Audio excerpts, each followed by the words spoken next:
but at this point I will call the subcommittee to order. I'd like to welcome everyone to the last of our fiscal year 2024 budget hearings for the Legislative Branch Appropriations Subcommittee. Today we have with us the Senate Sergeant-at-Arms, Ms. Karen Gibson, General, United States Army, retired, and Chief of the United States Capitol Police, Chiefs J. Thomas Manger. Thank you, both.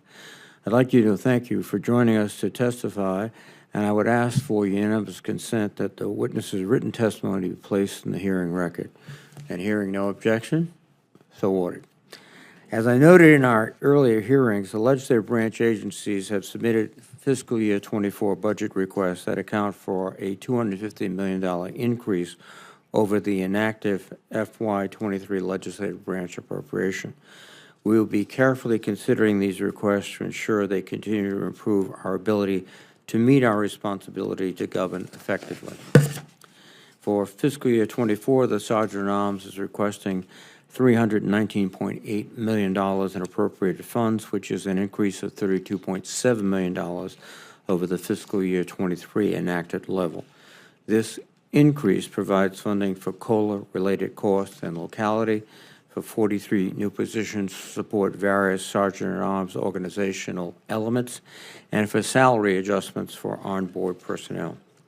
This increase also provides for the mandatory postal square move of certain SAA operations, inauguration support costs, IT infrastructure and cybersecurity requirements, various technology upgrades within the Senate, and the Senate Residential Security System Program.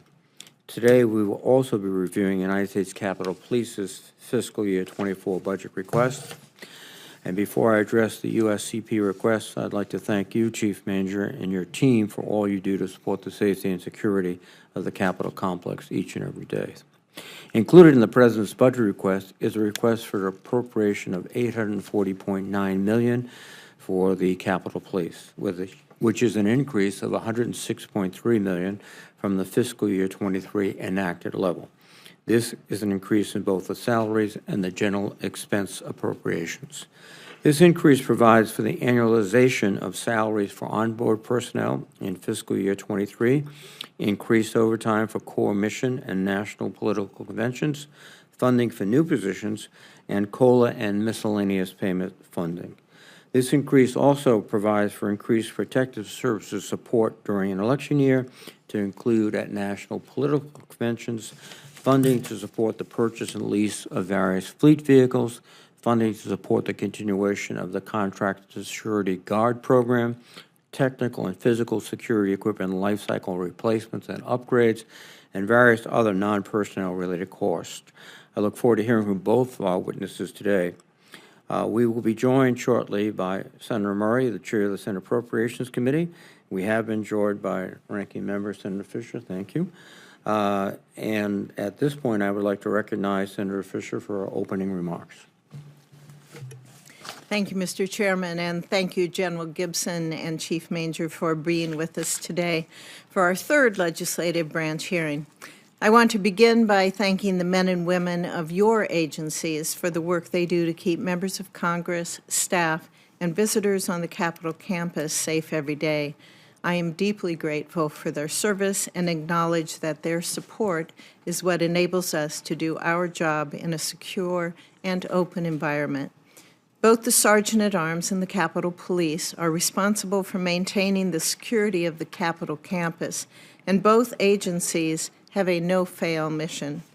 In recent years, the SAA and the department have faced increasing threats against the Congress and evolving mission requirements. General Gibson, as the Senate Sergeant-at-Arms, you have a vast range of responsibilities which span from ensuring the physical, personal, and electronic safety of senators and staff to providing support operations to keep the Senate functioning efficiently and effectively. For fiscal year 2024, the SAA seeks an 11.4% increase over last year's enacted level. The request includes funding for physical security efforts, information technology, and cybersecurity initiatives. and 31 additional FTEs to support the Office of Security, Emergency Preparedness and Continuity and the Chief Information Officer. In your testimony, I hope to hear how the requested increase will enable the SAA to improve and expand the physical security and cyber defenses of the Senate. Chief Manger, it's nice to see you again. Thank you for hosting me earlier this year at headquarters. I enjoyed our conversation and the tour of the command center. The department is requesting $841 million, an increase of 14.4% over the fiscal year 2023 enacted level. Congress has invested considerable funds in the department over the past couple of years. We have provided funding to hire additional officers, upgrade equipment, expand training, improve operations, and offer benefits to new and current personnel. I look forward to hearing the impact these investments have had and examining how we can best position the Capitol Police for the future. We are committed to the safety and security of members, their families, staff, visitors, and Capitol facilities. We must carefully consider the significant needs of all our security-related agencies and ensure coordination and cooperation in their efforts. To that end, Chairman Reed and I will continue to work together in a bipartisan manner to meet the mission requirements for the SAA and the Capitol Police. Thank you again to our witnesses for being here, and I look forward to your testimony. Thank you, Mr. Chairman. Thank you, Senator Fisher. And now I ask witnesses, beginning with the Sergeant of Arms, General Gibson, to give a brief opening statement.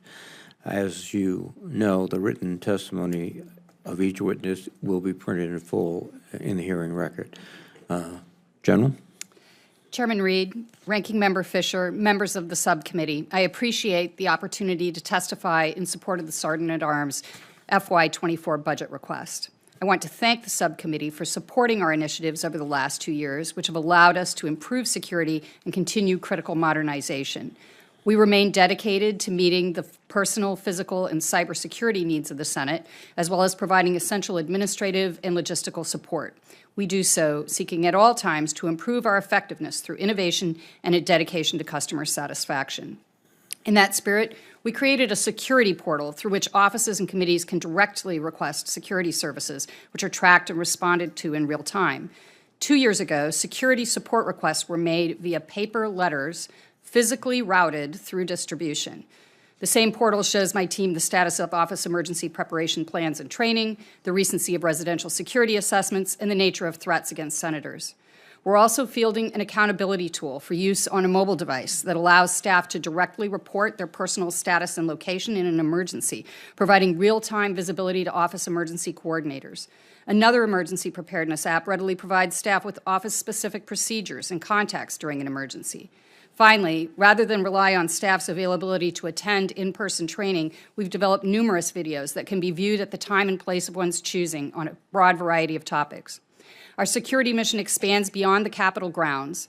To demonstrate and promote security at state offices, with the assistance of the Rules Committee, we constructed a life-sized model of a state office in the basement of the Russell Senate Office Building, complete with recommended security equipment and design features, which has led to the adoption of important features such as video intercoms, IT security closets, duress buttons, and secure reception areas.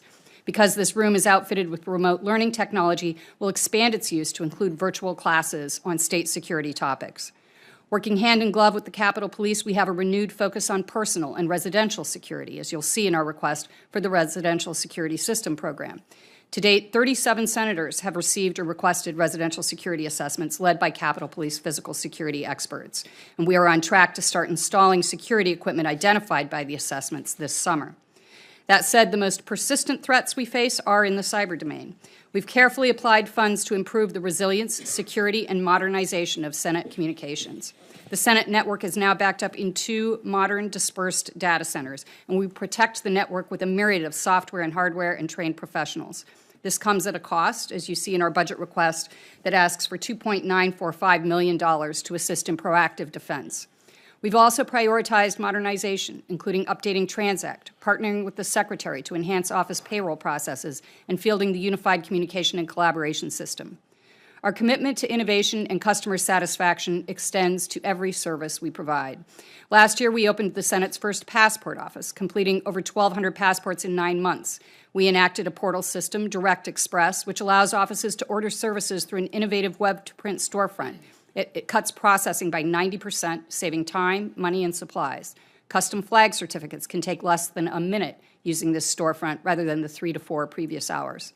I'm especially proud of our innovative work to support the new need for closed captioning on the Senate floor and in hearings. In just weeks, we developed a bespoke solution for the floor and built a temporary system to support closed captioning in select committees. Contracts in place will allow us to scale as needed and, for the first time, provide closed captioning for all hearings in D.C. by the end of the year. This is a great illustration of the innovation I see daily across the Sergeant-at-Arms. This budget request is focused on 3 core responsibilities: the security and safety of senators, staff, constituents, and visitors, the security and reliability of Senate communications, and innovative solutions to support the Senate's needs. We seek $5 million in no-year funding to upgrade audiovisual equipment in committee hearing rooms, $2 million to fund the Senate's share of the campus-wide joint audible warning system, $2.5 million for the Residential Security System Program, and $4 million for costs associated with moving out of Postal Square.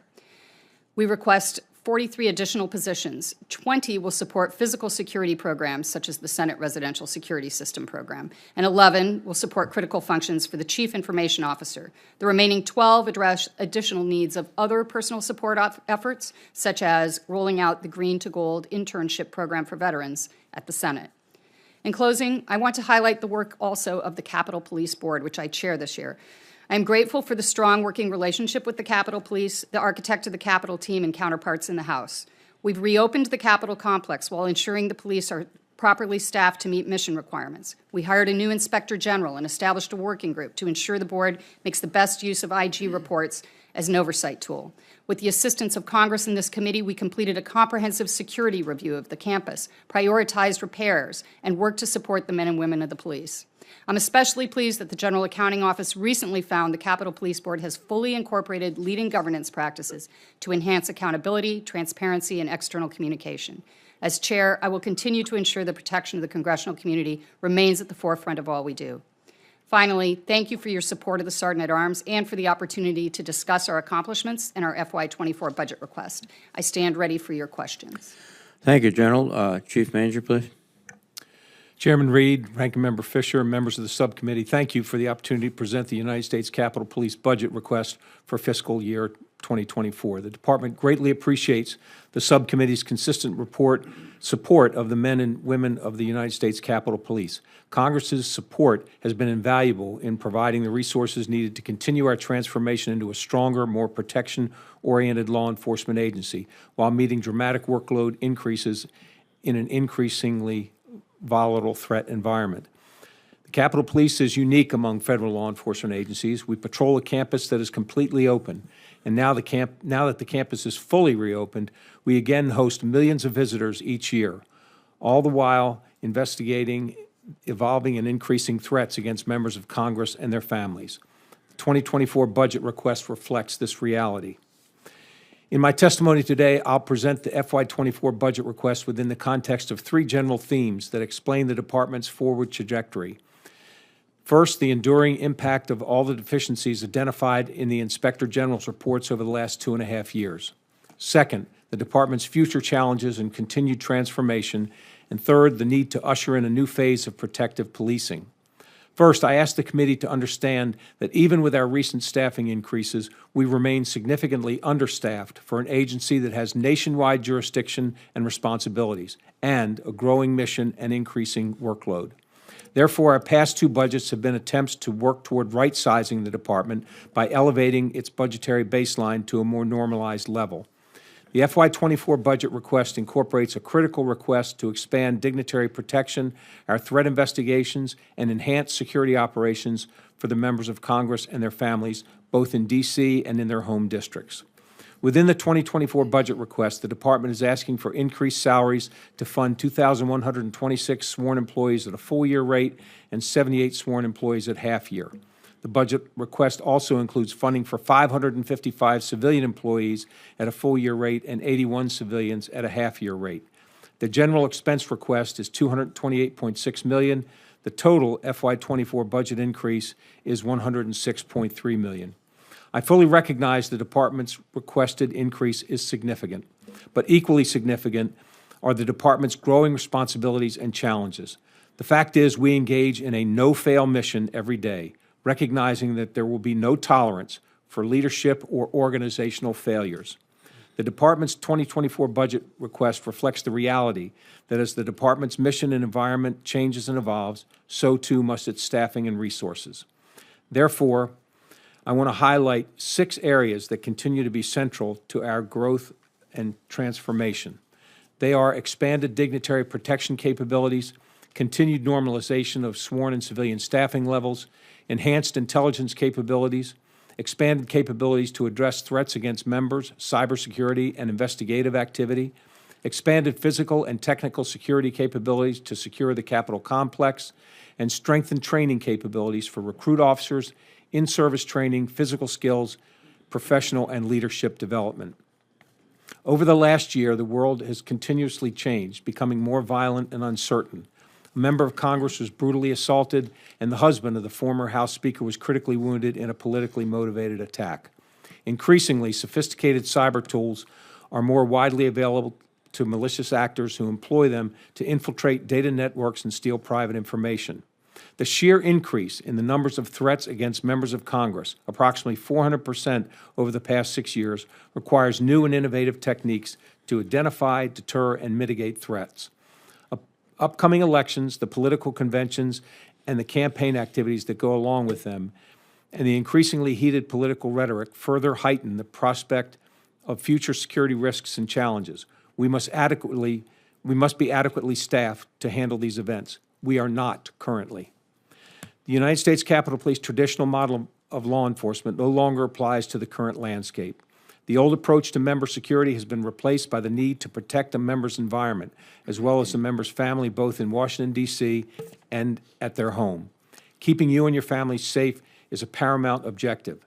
There is, in fact, a new normal for our protective operations. The FY24 budget request will allow the department to transition to the next phase of its transformation. I thank the committee for its support and greatly appreciate our continued partnership with the Congress. We welcome any questions or comments. Thank you very much, Chief. General Gibson, you mentioned modernization efforts that you've undertaken. Could you highlight some that you've accomplished and the most significant ones that still have to be achieved? Certainly, Senator, thank you. So some of the ones I mentioned were, simple, it appears simple, but not always so much, creating portals, a security portal, the Direct Express portal that allows and facilitates the ordering of services from the Sergeant-at-Arms. The Passport Office is another one that I mentioned, as well as some of the tools that we are creating for emergency preparedness and accountability. I mentioned the Senate Recording Studio renovation. That will be a modernization project that will continue on an annual basis for a number of years. We also have things that we are trying to modernize in our printing, graphics, and direct mail offices. But one in particular that I'd like to mention, because it is a heavy lift for our CIO team, and that is the Unified Communications and Collaboration System, or UCC. It is a major effort to implement a modern and secure Senate communications platform, both on the Capitol campus and at state offices across the nation. It will create a mobile, collaborative, secure, and unified environment that's easy to use and supports communication and collaboration anytime, anywhere, and on any connected official device, to include voice messaging, voice-to-text, video integration, conferencing, common directory, contact center, mass notification, and enhanced 911 connectivity. When a phone rings, or when the phone on my desk rings, it could ring on my phone in my home. Because our legacy telephony systems must remain operational throughout this migration, our FY24 costs will include licensing, support, and maintenance for the legacy components until they are decommissioned with the project's completion next year. That is one of the principal modernization efforts that we will be undergoing in the year to come. And within this new system, there'll be a significant emphasis on security of the system so that hacking and intrusions will be minimized. Absolutely. Yes, Senator, and this is part of what drives the cost and makes it a more challenging upgrade from us than simply replacing the phones on the desks. And you've been coordinating with the Secretary of the Senate team on a number of initiatives. Could you give us an idea of those initiatives? So one that we're working through is to modernize pay processes with the dispersing office. That will affect all Senate offices, and when complete, should make life much easier for those Senate offices. I think that's perhaps the most significant one that we're coordinating with the Secretary on. Yes. Thank you very much. I think, I also mentioned closed captioning. That is a modernization effort and will be a capability that constituents and our broader Senate community will benefit from. And that is also a significant ask in our budget request for $695,000 to provide that capability. Thank you very much, General. Chief, just a clarification. When you speak of dignity protection, are those visitors to the Capitol, and they're not members? No, I'm talking about the protection that we offer to the leadership and threat-based details. So that yes, so those would be the individuals who have basically 24-hour coverage. That's by the correct. Capitol Police. Understand? Can you comment on the intelligence sharing progress that you've made with other federal agencies, and anything in this budget that would be directed at enhancing that sharing? So we have built, we hired about a year ago, a little over a year ago, a new director of intelligence. He has built what I believe is a world-class intelligence operation. It wasn't a difficult challenge to raise the bar on our intelligence operation, but what he has done, I mean, in terms of our ability to gather intelligence in the first place, to share it with other agencies, to operationalize that intelligence for our operational planning, and to disseminate that information to those who need to have the information, have all been, we've put processes in place to do all of those things. We continue to put members of the U.S. Capitol Police, our civilian analysts, in task forces around the region so that we have our folks spread out in the intelligence community to ensure that information we have is shared with them and information they have is shared with us. But probably one of the most important things to my officers is the fact that everyone was issued a cell phone, and they get daily intel briefs every day over their phone. Very good. You mentioned the biggest challenge is staffing. And I don't think that's unique to the Capitol Police. As I travel throughout Rhode Island, and I'm sure Senator Fisher, Senator Murray hear the same thing, recruitment to police departments, fire departments, public safety organizations is very, very challenging. Are you running into those problems of recruiting? Not as much as my colleagues from around the country, and I think that's due to a number of things. The retention bonus that we have been able to offer and that we plan to offer in FY24 as well, that has really lowered our attrition. But we also, the change in the pay scale made us competitive in terms of being able to attract applicants in the first place. I've put other strategies in place where we have waived the mandatory 57-year-old retirement, bumped it up to 60. You'd be surprised how many folks that are at 57 years old and don't want to leave and or would be willing to stay for a few extra years. So we've put a lot of strategies in place to reduce attrition and increase retention, and I think it's making a difference for us.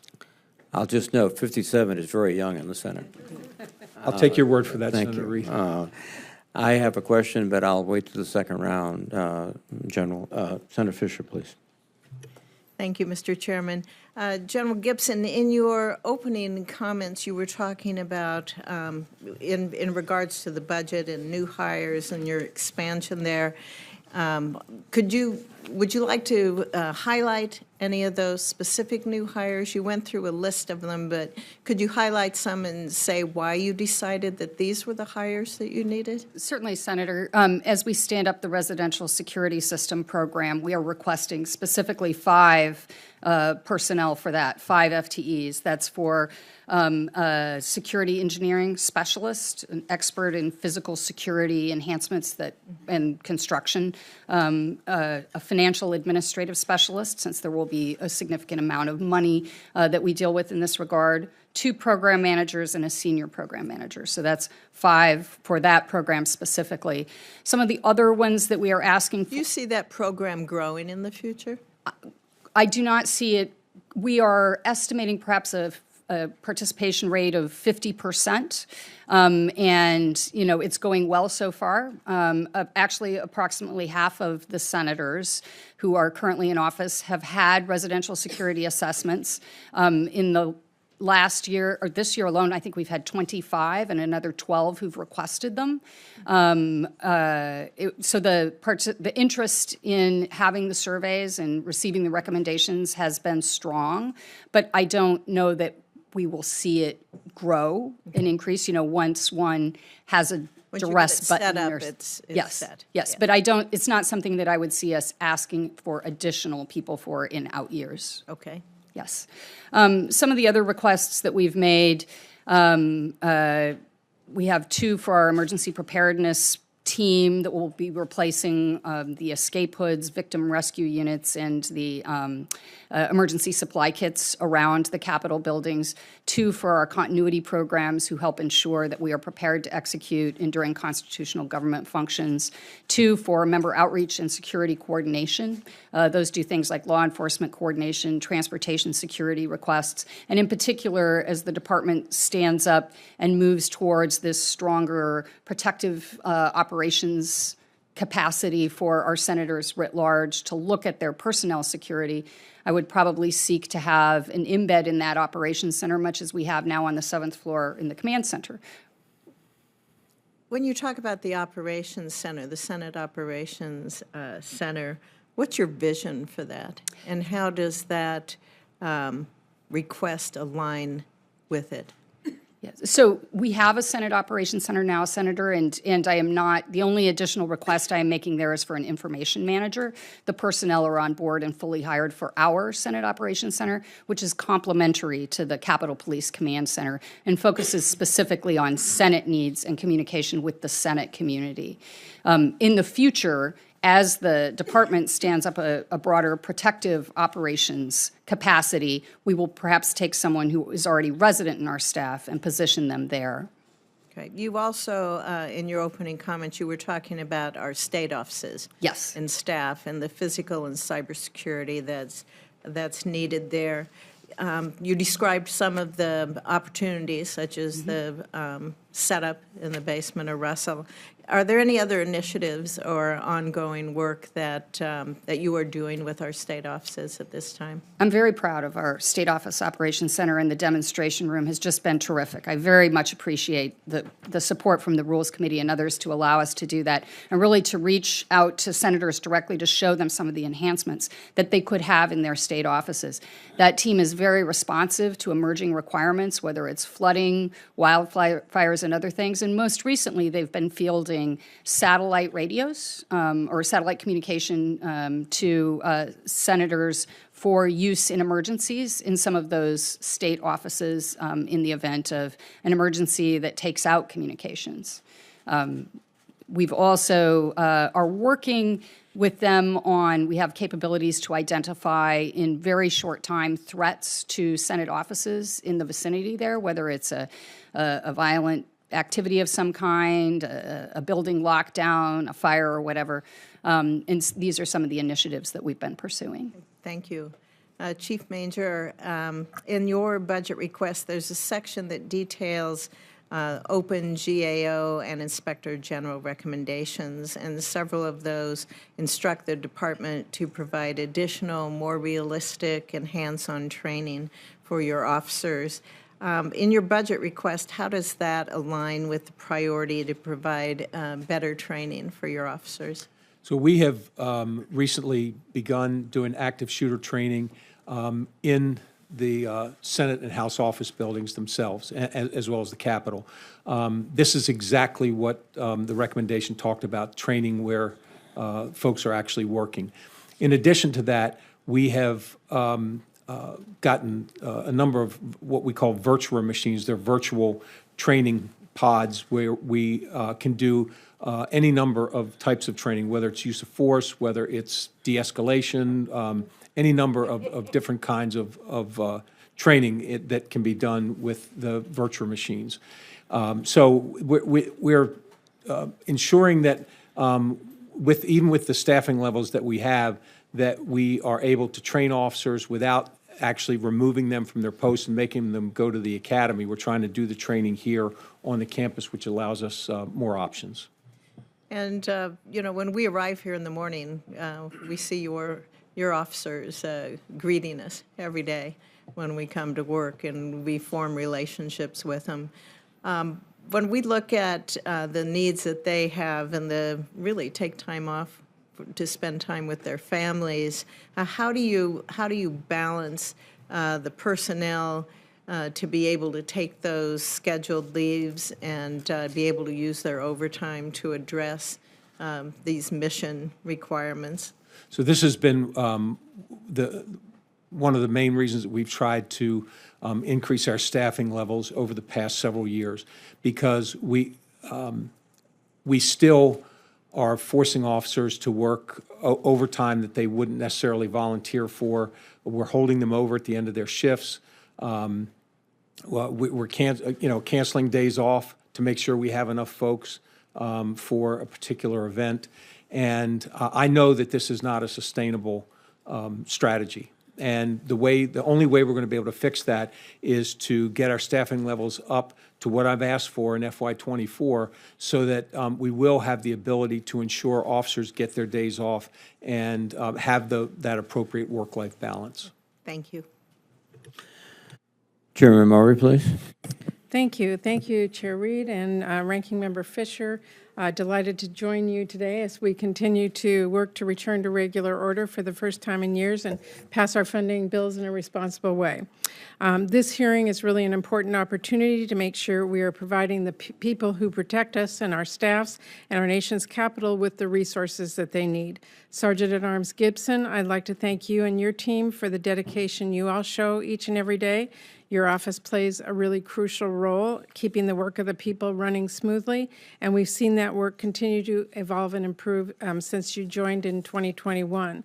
The Senate Sergeant-at-Arms helps each of our offices work effectively for the people that we serve by improving the internal Senate communication that you talked about, keeping our technology safe and effective and up to date, preparing for emergencies, and maintaining an open environment for constituents and visitors, and a lot more. Chief Manger, I'd like to thank you and all of the Capitol Police for the work you do to keep everyone who works here safe. Every day at every hour, members of our staff are here. Members of your staff are here keeping an eye out for all of us who work here in the nation's capital and everyone who comes to visit. I'm incredibly grateful to you and all of the Capitol Police officers for working so hard, for putting in late hours like you just talked about, for sacrificing weekends, and a lot more to keep everyone safe. And I know it has certainly not been an easy few years. We owe a lot to both of your agencies, starting with making sure you have the resources to do your jobs. So I'm really glad to have this opportunity to hear more today about your agency's needs for the year ahead. Sergeant-at-Arms Gibson, let me start with you. You know, across the country, our workers are facing some very real barriers to obtaining and retaining employment, including livable wages and quality, affordable child care, critical mental health supports, wellness programs, resources for education and training. And that challenge, I know, is reflected here in the Senate as well. We really rely on the men and women who work hard every day to support this institution, so we need to work to address those barriers. So I wanted to ask you today what programs are most critical to supporting the SSA workforce, and what would they mean for your workforce if they were funded? So in terms of supporting the workforce, both my own and those who work for offices and committees, our most significant request in this budget is for the Employee Assistance Program. I am requesting 2 additional FTEs. Those are counselors that would support, and I should back up to talk about briefly the significant increase in utilization that we've had, 30% over 2021. In 2021, 30% increase. 30% increase in utilization. 74% of the Senate staff have accessed EAP services across 90% of the Senate offices for an increase in 2022 of 30% over what we saw in 2021. So hiring these 2 additional FTEs in particular will help with virtual after-hours support for people working in state offices on the West Coast, for instance, or for people who are working later at night or cannot come in during the day because of committee or other work that they're doing. We are also requesting $307,000 to augment wellness resources, and some of that is for purchasing apps that are available, much like is done in the House, nutrition apps, consumer's checkbook, mindfulness apps, but it's also to expand dependent care resources. We would like to contract with Life Care for backup child care and tutoring services. This is a service that would help staff with locating and assist with paying, not pay, co-pay for adult or child care when regular arrangements have fallen through and that staff member must still come to work. The House already provides this support. We would be leveraging their contract to do this, but that is our most significant budget request in terms of taking care of our staff. Other things that we appreciate are the ability to fund Senate-provided professional certification, whether that's licensing for our counselors, for some of our CPAs, project managers. That's been approved periodically by the Senate. It's in effect right now, and we benefit from that tremendously. Okay, thank you. Those are really important. I appreciate that.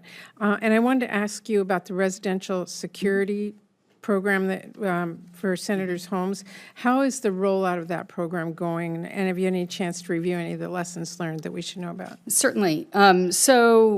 It's gone well. We have a bit of enthusiasm for participation. As I mentioned, we've had 25 surveys so far this year. That's 25%, obviously, of the Senate, a third of the year in, with another 12 requests for services that are, or for assessments that are on the books to have Capitol Police physical security experts go out and identify things that could be done at the homes. We look forward to being able to provide the first installations of some of that additional support later this summer. Some of our initial lessons learned, I think it's been largely positive. I've been able to participate in surveys here in the Washington, D.C. area just to ensure I understood how they were conducted and how that went. So in terms of identifying alarms, intrusion detection systems, a need for duress buttons, floodlights, deadbolts, lockwork, et cetera. It's been very appreciated by those senators and Senate spouses with whom we have worked so far. Okay, thank you very much. Chief, I know that you and your team have been very focused on addressing the recommendations that resulted from the events of January 6, 2021, and are working to continue to enhance the capabilities to meet emerging mission requirements. Those are all costly initiatives, but I'm glad that we have been working to provide you the resources that you need for that. But I also know that your workforce spends time away from their families and makes a lot of personal sacrifice. You just mentioned that in your comments. I want to make sure we're focused on all their needs as well while we fund those mission-critical items. Over the last couple of years, you've increased your sworn hiring and training to bolster your sworn workforce. Have you found the retention bonuses we were able to fund have helped to curb attrition? I think there's no question that has helped. I mean, but in addition, the just changing the pay scale, which was done last year, helped as well. And so I think we had 2,000 employees accept it last year. We're getting ready to put it out again. And I expect a similar response.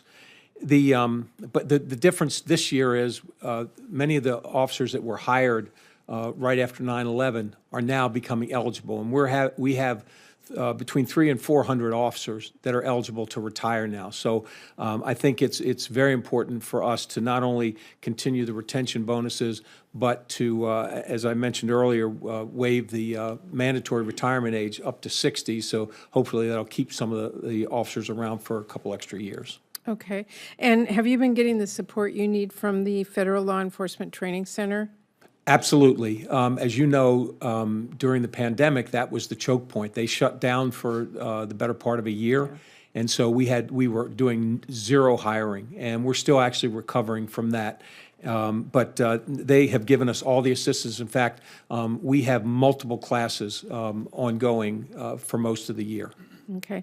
And I'm really glad that you were able to launch the Wellness Center for members of the Capitol Police, obviously named after Officer Howard Liebengood.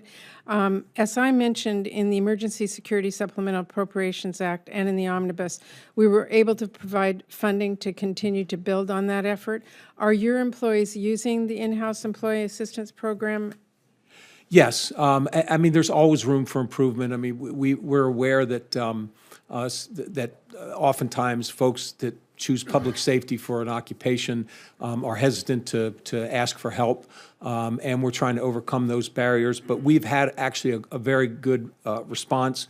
The center's fully focused on outreach and awareness for all USCP employees, sworn and civilian. So we can continue to track the utilization and the service requests, and we've seen these numbers increasing as time has And gone real on. quickly, can you just tell us what your future plans for the center are as you try to meet the needs of your employees? You know, we've got really, we always have to be an employee assistance organization, but I think what makes us unique is we have trauma-informed counselors, so that when we have folks that have gone through a crisis, that we can provide services for them.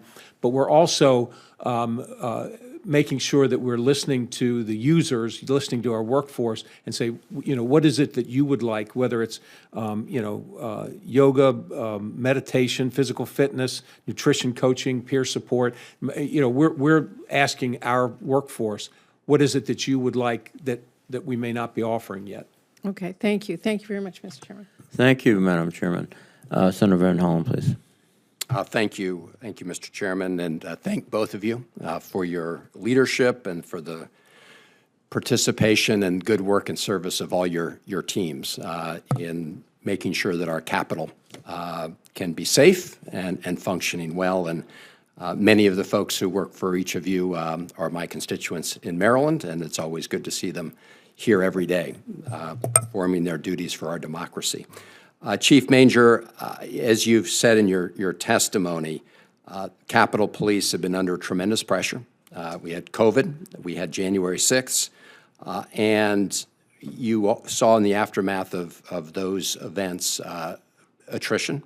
As you just mentioned, you're also facing the fact that a lot of folks who joined the force after 9/11 are now eligible for retirement. I know you've spoken a little bit about how the budget you're requesting will address those issues, but can you specifically talk about the numbers of folks that you need to bring on in order to close the gap, and how confident are you that the measures you're asking for in this budget will allow you to reach your goals?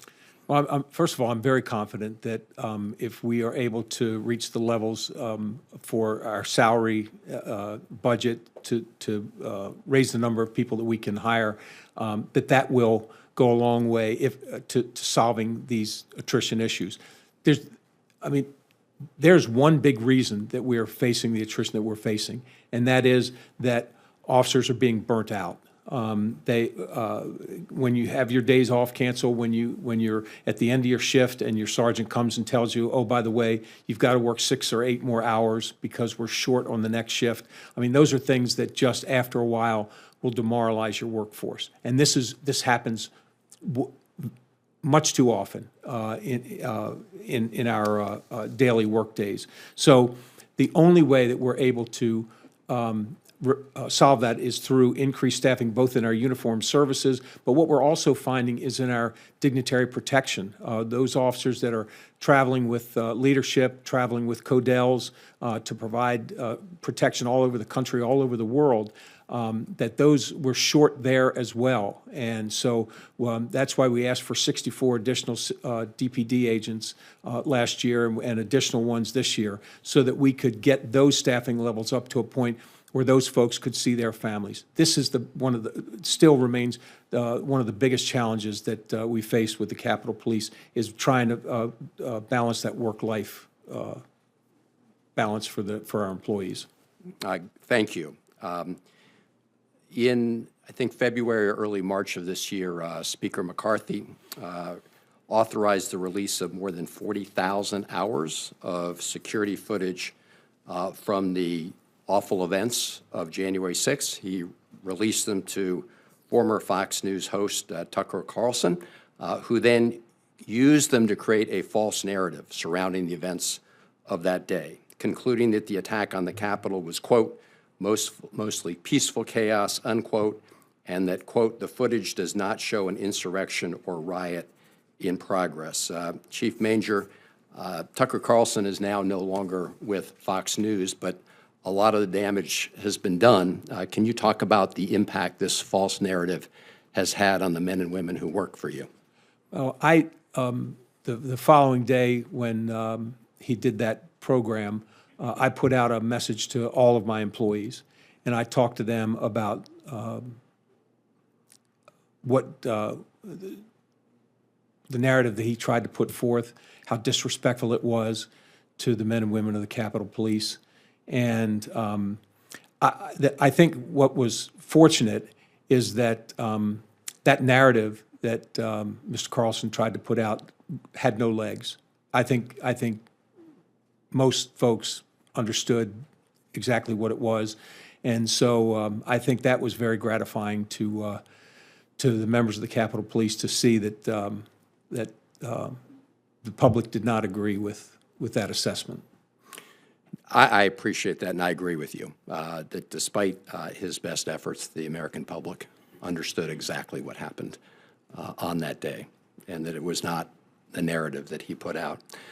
Ms. Gibson, thank you and your team as well for all that you do. Obviously, one of the critical functions that you have, together with the chief and the chief's team, is security here at the Capitol, and we want to make sure we provide that security. We also, of course, want to make sure that the Capitol remains open as much as possible to the public, so that lawmakers are accessible to the people they represent.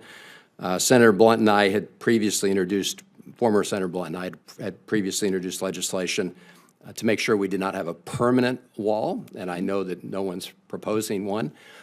You have outlined some of your plans, I think, to develop some criteria for when you would put up temporary fencing under emergency situations, which is certainly understandable and justifiable.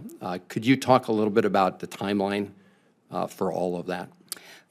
Thank you, Senator. We are working collaboratively across the Capitol Police Board to establish some general guidelines, not requirements, for how we would make decisions regarding the implementation of security measures like that, based on the imminence of a threat, the credibility of a threat, the size of the threat, the ability of the Capitol Police to respond to a potential threat, as well as if we did not have a fence, for instance, what other resources would we apply, and what would the cost of that be? And I think that we've demonstrated in the past, the board has demonstrated wise use, constrained use of the fence for select events, such as the State of the Union address, and has not seen a need to erect the fence for other kinds of incidents. So even though we have not yet finalized what that kind of framework and guidance would look like, I think we've operated well in terms of making those decisions in the past.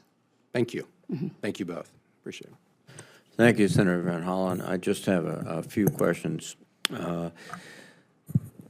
General Gibson, you are the chair of the Capitol Police Board, which is an inherently difficult job. Not many police departments are led by committees, so you've got your work cut out for you. But in the wake of January 6th, there was, I think, some justifiable criticism of the board's actions and the board's abilities. Can you please tell us what you've done together with your colleagues to improve the operation of the board and the supervision of the Capitol Police? Certainly. Thank you, Senator. I appreciate that question. And I would start by thanking Congress for the statutory change in 2021 that allows the chief to call on resources in an emergency without convening the board to do so. And I think that was an important change that has certainly made the security response far more agile. The role of the Capitol Police is to hire, of the board is to hire and supervise the chief of police and to provide oversight of and support to the Capitol Police in the execution of their mission while serving as a touch point between the police and Congress. And I think we've done this, through our regulating of policing on the campus, traffic regulations, reviewing and approving the overall security measures, and establishing broad policy guidelines to manage the department. Our decisions do generally require consensus, and a consensus that is acceptable to all, which is especially important in this bicameral, bipartisan environment, to arrive at security decisions that provide for the security of the entire campus and the people who come here while facilitating operations. I think an example of one that I could point to where we as a board have worked collaboratively to develop a solution would be the department's hiring of contract security officers. As the chief, examined the security shortage and the personnel shortage and identified some potentially short-term and long-term solutions to that, one that was proposed was to deploy contract security officers at select secondary locations within the building, say as people are getting on or off of the subway. They've already been through screening and magnetometers. Perhaps it doesn't have to be a sworn officer there. And we worked together with the department to develop a proposal that would both meet the department's needs, was respectful of the feedback that we received from our key stakeholders, and was performed with an understanding of the budgetary implications. And so this is, I think, an example of a way in which the Capitol Police Board can work collaboratively outside of emergency situations to develop a solution. As I noted in my oral statement, I am especially proud that the GAO has determined that a finding from 2017 that had been previously unresolved that said that we were not following good governance measures, that they have said based on our update of the manual of procedures and are following our manual of procedures for the last 18 months, that they now find us to be in good standing with the best practices of governance of oversight boards like this. And I think that is also a testament to the progress that my fellow board members and I have made. Thank you. And just finally, Chief, the general pointed out that you have the authority in a situation to call upon additional support if necessary, which raises the issue of mutual aid, practical coordination on a constant basis with other departments, both Metropolitan and Washington, D.C. police, surrounding community police, federal agencies.